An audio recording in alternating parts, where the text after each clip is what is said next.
Jonathan Lee Riches investigates. A Utah mother is facing some controversy, everyone. And this is regards to her 6 children, TikTok, and Disney. It's a wild situation, and I want to share with all of you what's going on. A mother of 6 has been making TikTok videos with her children in these videos. She has 6 children.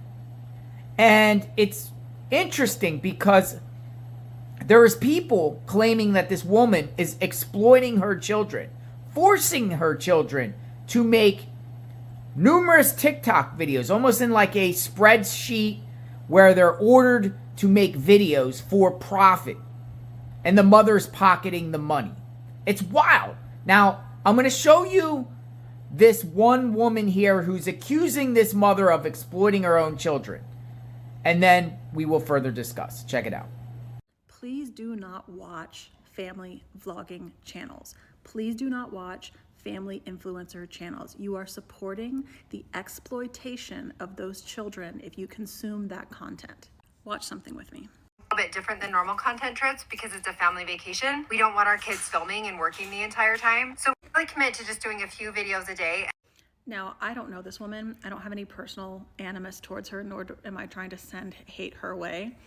But she's about to say something that even she doesn't realize how fucked up it is. And she really lets slip like the dirty little secret to family vlogging. So you just heard her say they're going on a family vacation, so they don't want their children, performing in front of the camera the whole time, so they're just going to do a minimal amount of videos. This is just a spreadsheet. Each color is a different day, a different park. And then he's got the videos that we're filming, and then if you scroll over it. We don't even get to see the whole spreadsheet, but there are at least 71 lines on this. And I know not every space is filled up, but I went back and counted, and it's 40 videos. And that's not even the whole list. They're gonna make 40 videos with their family, their children on this trip, this family vacation. Their idea of their children not working is making 40 videos. And as you can see, they are meticulously planned out. And I know some of these trends, they're not quick to make. There will be reshoots, there will be outfit changes. And if you have this idea in your head that people that do family vlogging channels or family influencers are just going about their authentic life, capturing things as they think about it, I want this to sear into your brain. That's not what's happening. It is every single aspect of your life as a child have a camera put into it, being categorized, being thought about how it can be packaged. This is not, you did something funny, let's get it on camera. This is, okay, everyone into the living room because now we need to do this transition. Okay, now do it again, reshoot it. Sarah, you're not smiling enough. This is mom walking into the bathroom in the morning and going, well, on our list is you getting ready, so I'm gonna put the camera in your face while you get ready. If 40 plus videos is them giving their kids time off, can you imagine how many videos families like this and other family vlogging are like making their kids perform? So that's her side. This is a woman calling out this Utah mother of 6. Well, the Utah mother of 6 responded to those allegations. I'm going to show you the mother and her husband and wife, who has the 6 kids. I'm going to show you their response. Check it out. I really just wanted to ignore this and hope that it would all blow over, but we have newspapers reaching out asking if we would like to make a comment on the articles they are writing on the matter. At this point, unfortunately, we feel the need to respond. A very large TikTok account has made an outrageous video that has reached millions of people accusing us of truly egregious and, more importantly, false claims, and as a result, we are being attacked from multiple angles. In the video, this creator encourages her viewers not to support family vlogging channels as they exploit their children. And then she used my face and my video as a perfect example of a family content creator who exploits her children and makes them perform. And she states that I'm going to require our 6 children to make 40 videos while on our Disney World vacation. She admits that she came to this conclusion after seeing my husband's brainstorming idea list in my video and assumes to understand it to mean that we will be forcing our children to film 40 videos on our week-long trip to Disney World. This could not be further from the truth. Anyone who follows our channel knows that we are not family bloggers and that the channel is not about our family. It's about me. My husband is supportive and participates frequently, and on occasion, our kids participate as well, but this is rare. Just to paint a picture of how rare, before this last family trip, out of the last 250 videos we've done, only 14 include our children, aside from our oldest Maggie, who is an adult in college. And many of those were just slices of life where they were in the background.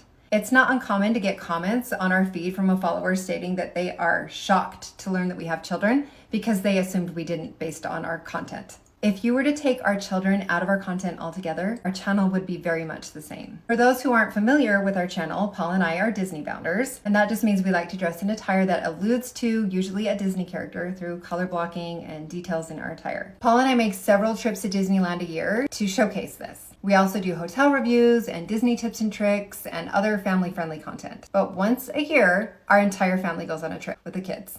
These trips are different. We film a fraction of the time, maybe 15-20 minutes a day. The rest of our time is spent focusing on the family and our time together. And I stated this in my original video. From the start, our children have chosen their level of involvement in our channel. 5 out of our 6 kids are teenagers and 1 is an adult, our oldest. So they're not little, which made it a lot easier when we started Dear and Darling to sit them down and explain the channel. We explained our intentions with it and their optional involvement. We let them know that it was important to us not to push them or pressure them to be a part of our vision. They could opt in and out as they please. We've never mentioned this, but will now. When we started the channel, one of our kids didn't want to be in any videos, so he wasn't. And then he changed his mind and he wanted to be included. Now he is. We absolutely do not require any of our children to be in any of our videos ever. Our children make decisions on their own. For example, choosing which character they want to Disney bound as. And even the style of dress. You'll see some kids in sweatpants and some in shorts, some in t-shirts.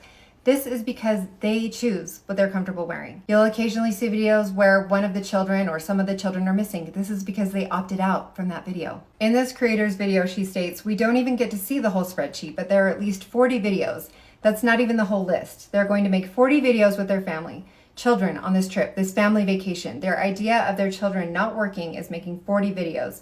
And as you can see, they are meticulously planned out. We have 6 strong-willed, personality-filled, vivacious children who would not for 1 second put up with making 40 videos during their one Disney trip of the year. Our kids are supportive of making a couple of videos showcasing their outfits on vacation because it only takes 15 to 20 minutes out of their day. Paul and I don't even make 40 videos when it's just us making content full time. We would never plan to attempt such an undertaking. And I know some people are going to want to move the goalposts and say you shouldn't have any kids in any video ever. That's not the subject matter of this creator's video, and it's not what we are discussing in this video. Those familiar with my channel know that I have shared that I am incredibly disorganized and that I suffer from a strong case of ADHD as well as depression that can often be debilitating. While this video that I made makes me look extremely organized, I am in fact not. It takes all of my energy and brain power to make these trips happen. It does not come easy to me, and the trips are full of spontaneity and chaos as a result. The idea list that you see in my video is actually Paul's attempt to help me stay organized. Yeah, the best way to think about it is if I was the secretary of a group and we're brainstorming and I write down everything. So in the months leading up to a trip,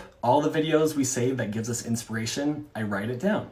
If we have an idea for a video, I write it down. If we have the start of an idea for a video, I write it down. So right now there's well over 300 ideas on that spreadsheet. It doesn't mean anything. We get around to maybe 20% of it. Also, if we are on a content trip, our days are very fluid. Like this last trip, I wrote down 2 dances that I wanted to get to. I didn't end up doing either, but I did do a different dance. That spreadsheet is there mostly to help Lily if she wants ideas on what we can do next. She's never touched the spreadsheet. Even a lot of it, she wouldn't understand because it's my shorthand and my brain. Some trips, I'm very organized with it. This is not one, especially with the glimpse that was shown. And the reason why it's not organized is because this is not a content trip.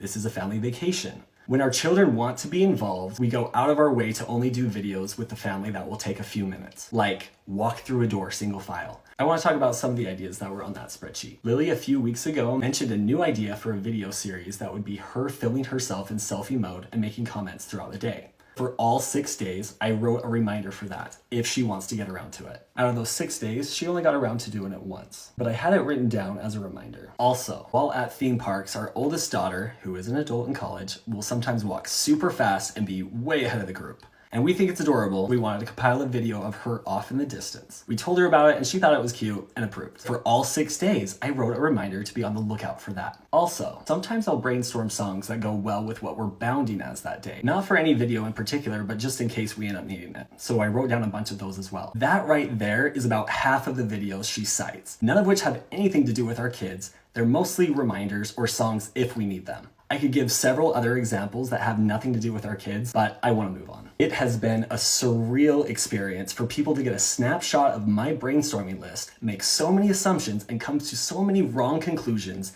and have all the confidence in the world and proclaim to millions of people these are family vloggers who exploit their children. It's incredible how many people fall for misinformation being intentionally spread and grab their pitchforks. It makes me sick to my stomach that my way that I've chosen to try to help my wife is being used to prop her up as the face of something truly despicable. And the vile messages and comments she's receiving because of it, it's truly disgusting. I have falsely been pinned as the face of a real and serious issue that I'm not a part of, and my children are suffering greatly as a direct result. Our children are embarrassed and hurt as a consequence of this video. It has damaged their family's reputation and painted a false picture in the world's head about their relationship with their parents, and we are all left devastated. This video came to light at the very beginning of our trip and effectively ruined huge aspects of their vacation that they look forward to all year. We pushed through the week with brave faces and found joy and comfort in each other, but the trip was tainted and filled with tears, all because of something so irresponsible and unnecessary. We've been wrongly called out and shamed. We've been publicly defamed. We've been accused of several horribly false claims that we are not guilty of. I would encourage anyone who sees this video and videos like it to learn the facts before you jump on the bandwagon and attack and seek to destroy the subject. There are real people with real lives who are innocent on the other end of your hate and threats. Please be careful who you follow, who you support, and who you willingly attack based on what one person claims to be true. And lastly, creators, if you want to make an accusatory video slandering someone and their character, please be responsible. Please have a firm knowledge about what you're claiming before you hit record, because you might be damagingly wrong in the information you're spreading. So what do you think here, people? Is this mother of 6 exploiting her children like that other TikToker was claiming? Or is she just our kids making TikTok videos, you know? Do you see anything wrong with the situation? This has gained a lot of publicity, and people are talking about it. Some are saying that the Utah mother is exploiting her kids. Others are saying that the mother is just teaching her kids fundamentals about working and enjoying and documenting TikTok videos with Disney, at Disney. What do you think? Disney's involved? Go on a family trip at Disney, start making TikTok videos for fun. Is that exploiting children? Who's right here in this situation? Subscribe to my channel, hit the notification button. Let me know what you think. Monitoring this situation. We will talk soon. Stay tuned.